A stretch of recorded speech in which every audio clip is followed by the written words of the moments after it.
Yes, we can parse these terms: racist, bigot, prejudiced. But the way I use and the way people are understanding, and things evolve, okay? Things evolve. Uh, all of this, racism on its own isn't effective unless there's power. So people, black people can be hateful, mean, bigoted, prejudicial to me, but there's no power structures that are going to keep me down, keep me from voting, keep me from getting a mortgage, keep me from have me walk around a store and be watched because they think I'm going to steal, have me policed differently, where I'm going to be pulled over just simply because of the color of my skin. Those things don't exist. That's why I say racism doesn't exist as a reverse. And it's not racist for what he wrote, because these are the realities. There's too many people voting for this person for all the wrong reasons. And we could go into so many more. Does that make your stomach turn? I present the example of like the KKK leader. Like you would say they're racist, right? And they're in the US, and Mm-hmm. let's say that they flew over to China and now they're no longer part of the ethnic majority, and say that got no cultural power there, Right. obviously. And does that mean they're no longer racist? It means that their bigotry and prejudice doesn't manifest as racism. That's how Uh, I would see it. Because they don't there's no power structure that supports their bigotry and prejudices and hatreds. There's no power structure. There's no court systems. There's no policing laws. There's no sure, but in common parlance and also in the law, we would still call them racist. that, You can. this is where we're parsing words.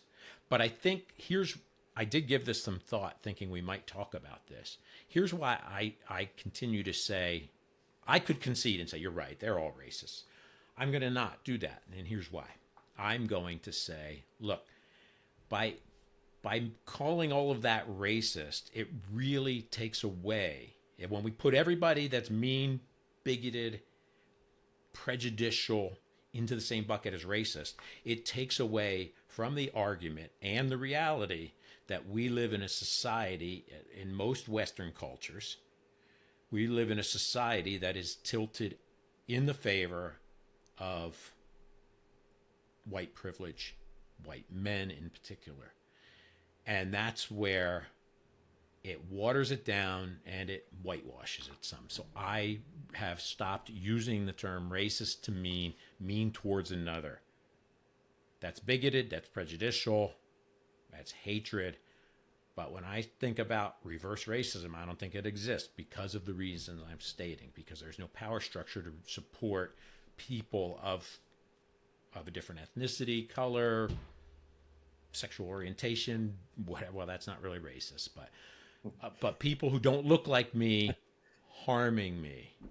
They could kill me, yes, and they have, what I would say is bigoted, prejudicial hatred in them, but they don't have a power structure that generally supports systems that work against me in this country.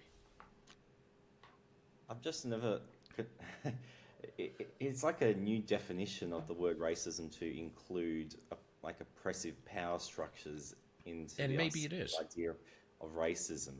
Like, I think it like it's if it comes to the law, or if it comes to common parlance, it's about are you discriminating against someone or prejudicing them because of their Okay, skin color? And that's really the problem. And let's if we kind of give people a pass, like, oh, you're in an ethnic minority without a power structure to support your racism, oh, well, we're not going to call that racist anymore. We're just going to no call it rude, or impolite, bigoted, bigoted, prejudicial, biased. and How I about think this? a I'm more going to like kind interrupt. of play, whether it be common parlance or in the law, we don't treat it like that. We don't say, oh, that's fine. That racial vilification was fine because, oh, it was against white people. So all good. That we'll give that a pass.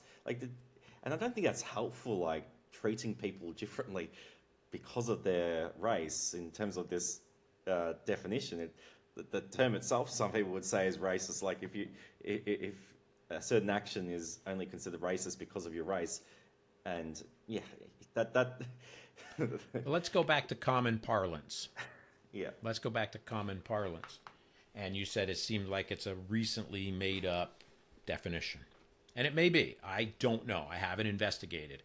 I can say that I would have probably, when I was your age, which would have been roughly 1990, I think, I would have taken the same position as you. So I would have had myself in a bit of a tizzy over it.